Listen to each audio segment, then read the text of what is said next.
এদিকে আওয়ামী লীগের জন্য বড় সুখবর আসলো ভারতের মাটি থেকে। হাসিনা সরকার বাংলাদেশে ফিরবে আন্তর্জাতিক ক্ষমতা নিয়ে। এই মাত্র অফিসিয়াল ঘোষণা। চাঞ্চল্য তথ্য দেখবেন আজকের প্রতিবেদনে প্রমাণ সহকারে। বিএনপির মাথায় হাত পড়ে গেছে, কি এমন ঘটতে যাচ্ছে? বাংলাদেশ এখন নতুন করে গুঞ্জন সাবেক প্রধানমন্ত্রী শেখ হাসিনা এই মাসের মধ্যেই ফিরছেন। অর্থাৎ বাংলাদেশে আসার জন্য সাবেক প্রধানমন্ত্রী শেখ হাসিনা বিমানের টিকিট পর্যন্ত প্রস্তুত করেছেন। প্রমাণ সহকারে দেখবেন। তাহলে কি আওয়ামী লীগ পুনরায় কামব্যাক করতেছে বাংলাদেশে? কি হতে যাচ্ছে বিএনপির সর্বশেষ আপডেট দেখতে পারবেন। তো কবে ফিরছেন শেখ হাসিনা, কিভাবে ফিরছেন? এই বছরেই দেশে ফিরবেন শেখ হাসিনা। আওয়ামী লীগের কার্যক্রম চালু হবে খুব শীঘ্রই। কোন ভরসায় শেখ হাসিনা এমন কথা বলেছে? ভারতের গণমাধ্যম এনডিটিভি বলেছে বিএনপির সঙ্গে তলে তলে সমঝোতা হচ্ছে আওয়ামী লীগের। এবার ফাইনালি দেশে ফেরার তারিখ ঘোষণা দিলেন শেখ হাসিনা। শেখ হাসিনা নাই, শেখ হাসিনা চলে গেছে, শেখ হাসিনা পালায় না। আমাকে মৃত্যুদণ্ড দেয়া হয়েছে, আমার দল নিষিদ্ধ, তারপরও আমি মৃত্যুকে ভয় পাই না।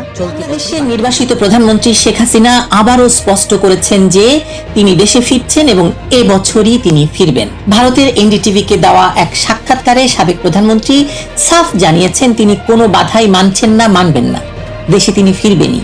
আর তারই এক ঘোষণাতেই মার্কিন মুলুকের শেখ হাসিনা বিরোধী লবিস্ট মহল হঠাৎ অস্থির হয়ে উঠেছে। শেখ হাসিনা অবশেষে ফিরে এলেন বাংলাদেশে।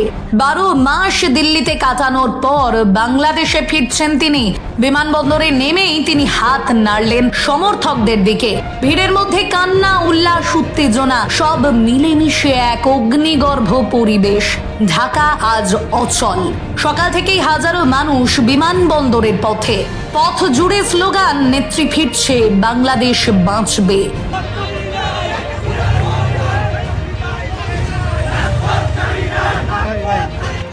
আর মাত্র 31 এর পরে মিছিল নিয়ে ঢাকায় প্রবেশ করছে আওয়ামী লীগ ছাত্রলীগের কর্মীরা। বাংলাদেশের নির্বাসিত প্রধানমন্ত্রী শেখ হাসিনা আবারও স্পষ্ট করেছেন যে তিনি দেশে ফিরছেন এবং এবছরই তিনি ফিরবেন।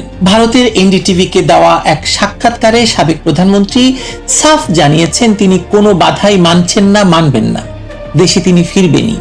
আর তারই এক ঘোষণাতেই মার্কিন মুলুকের শেখ হাসিনা বিরোধী লবিস্ট মহল হঠাৎ অস্থির হয়ে উঠেছে। তীব্র ভাষায়, নোংরা ভাষায় বাংলাদেশের সাবেক প্রধানমন্ত্রীকে, বাংলাদেশের সবচেয়ে বড় রাজনৈতিক দল আওয়ামী লীগের নেতাকে তারা আক্রমণ করছেন।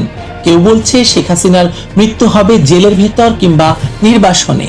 কেউ বলছে শেখ হাসিনা বা তার পরিবারের কারো আর বাংলাদেশে রাজনীতি করার জায়গা নেই, সুযোগ নেই। কেন তারা এসব কথা বলছে? তারা কারা? তারা তাদের মুখে এই ভাষা জোগালো। আর কেনই বা তারা এসব কথা বলছে? এই ভাষা তো কোনো কূটনৈতিক বিশ্লেষণের ভাষা নয়, কূটনীতির ভাষা নয়, এটি রাজনৈতিক আতঙ্কের ভাষা। কারণ শেখ হাসিনা ফেরা মানে শুধু একজন নেত্রীর দেশে ফেরা নয়। শেখ হাসিনা ফেরা মানে আওয়ামী লীগকে মুছে ফেলার প্রকল্পের রাজনৈতিক পরাজয়।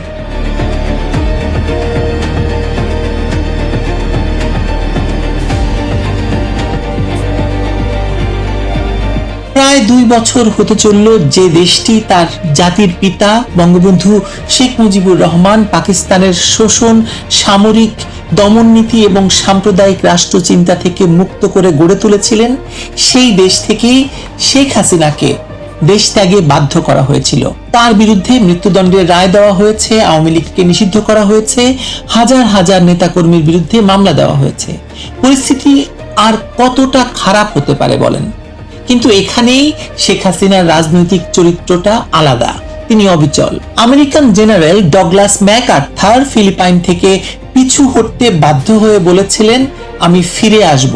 শেখ হাসিনাও কার্যত সেই একই বার্তা দিচ্ছেন, আমি ফিরব। আর এই কথাটি এখন কাঁপিয়ে দিচ্ছে ওয়াশিংটনের একটি বিশেষ লবিস্ট মহলকেও। প্রশ্ন হলো কারা এই লবিস্ট? কেন তারা শেখ হাসিনার ফেরার ঘোষণায় এতটা ভীত? জন ড্যানিলোভিচ ঢাকায় মার্কিন দূতাবাসের সাবেক রাজনৈতিক এবং অর্থনৈতিক কাউন্সিলর এবং ডেপুটি চিফ অফ মিশন ছিলেন। উইলিয়াম বি মাইলাম ছিলেন বাংলাদেশে যুক্তরাষ্ট্রের সাবেক রাষ্ট্রদূত। এখন তারা রাইট টু ফ্রিডম নামে একটি মার্কিন সংগঠনের ব্যানারে বাংলাদেশ নিয়ে কাজ করছেন। নাম মানবাধিকার, কিন্তু কার্যক্রমে রাজনৈতিক অভিমুখ চোখে পড়ার মতো। তারা অবৈধ ইউনূস সরকারের সঙ্গে দেখা করেন, আন্তর্জাতিক অপরাধ ট্রাইব্যুনাল পরিদর্শন করেন। শুধু তাই নয়, এই আন্তর্জাতিক অপরাধ ট্রাইব্যুনাল যাদেরকে শাস্তি দিয়েছিল 1971 সালে মানবতা বিরোধী অপরাধের জন্য, তার দলের সাথে, তার দলের নেতাদের সঙ্গে দেখা করেন, গোপনে বৈঠক করেন, ট্রাইব্যুনালের প্রধান কৌশলীর সঙ্গে বৈঠক করেন। সবচেয়ে তাৎপর্যপূর্ণ, তারা ঢাকার মগ বাজারে গিয়ে, যে কথা বললাম, জামায়াত ইসলামীর কেন্দ্রীয় কার্যালয়ে গিয়ে জামায়াতের আমির শফিকুর রহমানের সঙ্গেও বৈঠক করেন। জামায়াতের ভাষায় বৈঠকটি হয়েছিল অত্যন্ত আন্তরিক এবং হৃদ্যতাপূর্ণ পরিবেশে। এই হৃদ্যতা বাংলাদেশের ইতিহাসের প্রেক্ষাপটে নিরীহ কোনো শব্দ নয়। 1971 সালে যে জামায়াত পাকিস্তানি হানাদার বাহিনীর সহযোগী হিসাবে গণহত্যা, ধর্ষণ, লুটপাট এবং বুদ্ধিজীবী হত্যার রাজনৈতিক মদত জুগিয়েছিল, অংশ নিয়েছিল, সেই জামায়াতের সঙ্গে সাবেক মার্কিন কূটনীতিকদের এই ঘনিষ্ঠতা নিষ্ঠক সৌজন্য সাক্ষাৎ নয়, এটি একটি রাজনৈতিক বার্তা। বার্তাটি হলো আওয়ামী লীগকে বাদ দিয়ে মুক্তিযুদ্ধের শক্তিকে দুর্বল করে জামায়াত সমর্থিত বা জামায়াত সহনশীল একটি নতুন রাজনৈতিক বন্দোবস্ত তৈরি করতে হবে বাংলাদেশে। এবং এই বন্দোবস্তের পথে সবচেয়ে বড় বাধা শেখ হাসিনা, এবং তারা এজন্যই বাংলাদেশের বিভিন্ন গোষ্ঠীর কাছ থেকে বিরাট অঙ্কের টাকা হাতিয়ে নিয়েছেন। মাইকেল কুগেলম্যানের কথা বলি। মাইকেল কুগেলম্যানের মতো বিশ্লেষকরাও শেখ হাসিনার মৃত্যুদণ্ড, নির্বাসন এবং ভারতের মাটিতে তার রাজনৈতিক অবস্থান নিয়ে এমনভাবে মন্তব্য করছেন যেন বাংলাদেশের রাজনীতির ভবিষ্যৎ কিছু বিদেশি থিঙ্ক ট্যাঙ্কের টেবিলে বসে নির্ধারিত হয়েছে বা হচ্ছে। অবশ্য হতেও পারে, কারণ বাংলাদেশে 2024 সালে ডক্টর ইউনূসকে অবৈধভাবে ক্ষমতা দখল করাতে বা এই যে এনসিপি বা জুলাই সন্ত্রাসীদের ক্ষমতায় বসাতে এরাই তো বিদেশিদের হয়ে কাজ করেছে। কিন্তু তারা ভুলে যান যে বাংলাদেশ কোনো প্রোটেক্টরেট নয়, বাংলাদেশ কোনো পরীক্ষাগারও নয়। বাংলাদেশ এমন একটি রাষ্ট্র যা জন্ম হয়েছে রক্ত দিয়ে, যুদ্ধ দিয়ে, গণহত্যার বিরুদ্ধে দাঁড়িয়ে। তাই এই রাষ্ট্রের মূল চরিত্র নির্ধারণ করে বাংলাদেশের মানুষ, কোনো লবিস্ট, কোনো সাবেক কূটনীতিক এবং এখন পতিত সেই কূটনৈতিক সুযোগ ব্যবহার করে টাকার বিনিময়ে ভাড়া খাটা লেখক বা বিশ্লেষক নয়, কোনো সাবেক কূটনীতিক নয়, কোনো ভাড়া করা ন্যারেটিভ নির্মাতারাও নয়। বাংলাদেশের জনগণ বাংলাদেশের ভাগ্য নির্ধারণ করে। তথাকথিত জুলাই গণ অভ্যুত্থানকে যারা নতুন বাংলাদেশের জন্ম বলে প্রচার করেছে, তারা আসলে বাংলাদেশকে পুরনো পাকিস্তানি মডেলে ফেরানোর দরজা খুলে দিয়েছে।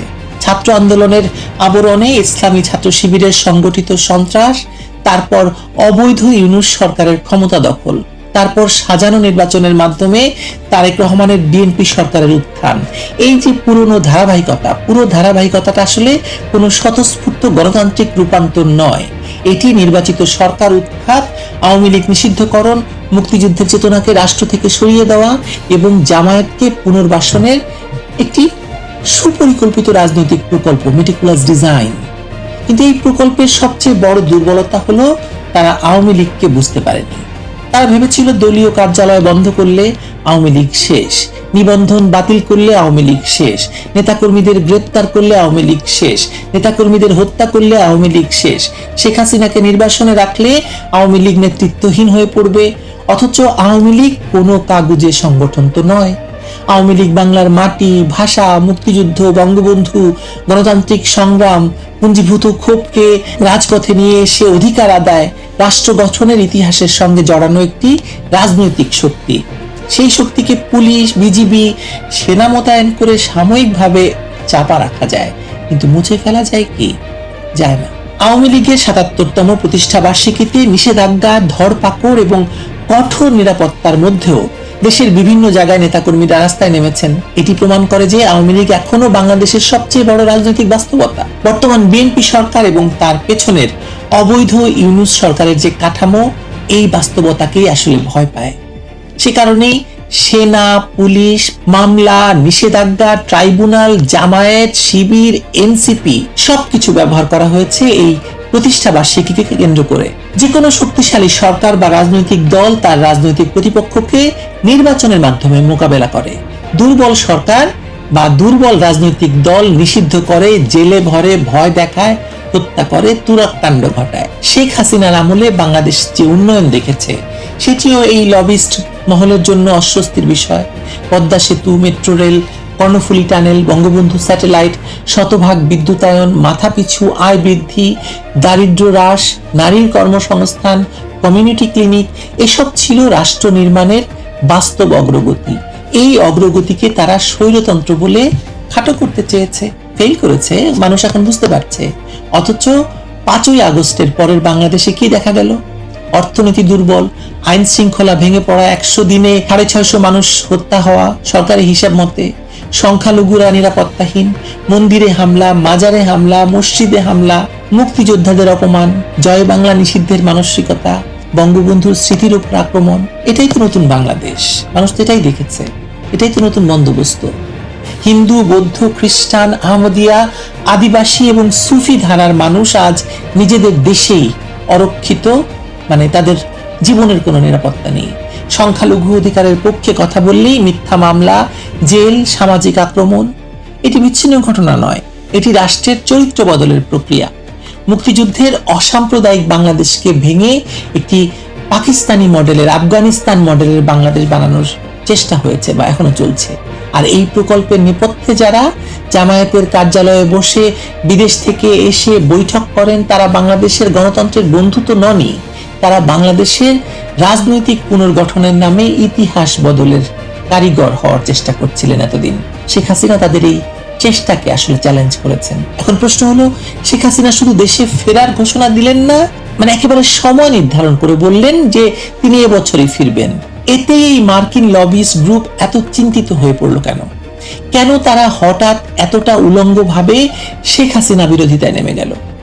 এর উত্তর খুঁজতে হলে 5ই আগস্টের অন্ধকার দিকটি আমাদের দেখতে হবে। আমরা জানি যে জুলাই সন্ত্রাসে শেখ হাসিনাকে শুধু উৎখাত করাই লক্ষ্য ছিল না, তাকে শারীরিকভাবে নিশ্চিহ্ন করে একটি ভয়াবহ বার্তা দেওয়ার পরিকল্পনাও ছিল। সেই অভিযোগের ভাষায় গণভবন দখলের পর শেখ হাসিনাকে হত্যা করে প্রকাশ্যে অপমানজনকভাবে প্রদর্শনের মতো বর্বর কল্পনাও করা হয়েছিল বলে অনেকেই অভিযোগ করেন। এবং এই উন্মত্ততার পেছনে বিদেশি লবিস্ট ও তাদের দেশীয় সহযোগীদের রাজনৈতিক পরামর্শ ছিল, কিন্তু সেই পরিকল্পনা ব্যর্থ হয়েছে।